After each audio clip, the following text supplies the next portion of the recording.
ขอความสงบแต่ละมือจะให้หยังอยู่จะนั่งอยู่ว่าจะบุเบิ้งไหลซื้อ ขอ ไหล ความ ถึ ส ง ง ก่อบ น เด้อ ก่อน ขอความสงบเนาะนี่หัวหน้าเจ้าเป็นผู้แก้ไขและค่อยขอความสงบบรรดาสมาชิกทั้งหมดเที่ยวเดียวไปหลายเมืองกับผมหมดแล้วเนาะเพราะว่าผู้ตัดสินก็คือว่าเราตัดสินบ่ได้ ถ้าเส้นผมต้องลมเราเลยลม ไม่ ตั้ง ใช่ นาน เราห้องเรามาพักมาผ่อนแล้วมาเอาข้อคิดเห็นข้อมองใจพวกเขาได้ไปรายงานบริษัท ลงอยู่น้ำพันไหนฉันเราดึงแค่เพื่อมาพีมาแก้ เด้อแล้วเดี๋ยวนั้นและที่ว่าเป็นคือนั้นก็ได้คือในนั้นค่อยหาวิธีแก้ไขค่อยนี่เพื่อรักษาความสงบของบ้านเมืองเลยอันหนึ่งรักษาความสงบเนาะอันสองมาโบอยากเมื่อทรัพย์สินของพ่อแม่ประชาชนคือว่าแต่ละคนก็เป็นหาเนี่ยมาฝากอยากได้เงินจะมาฝากไม่บอก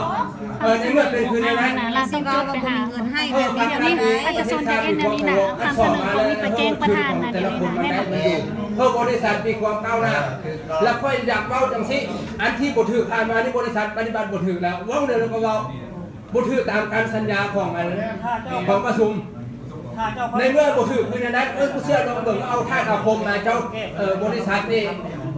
บันทึกสัญญาและเว้าต่อฮักแนวเรือต่อธนาคารเอาตัวนี้มาอ่านเบิ่งว่าและปฏิบัติอยู่นี่มันถือหรือเปล่าเนาะข้าพเจ้านี่ว่าบททึกเนาะในเมื่อบททึกคืออย่างนั้นนี่แต่ว่าเพื่อเจ้าโจทย์ไปโลก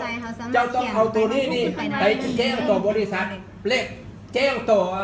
ท่านอาคมเนาะพักรัฐเพิ่มพักรัฐอันลงมาแก้ไข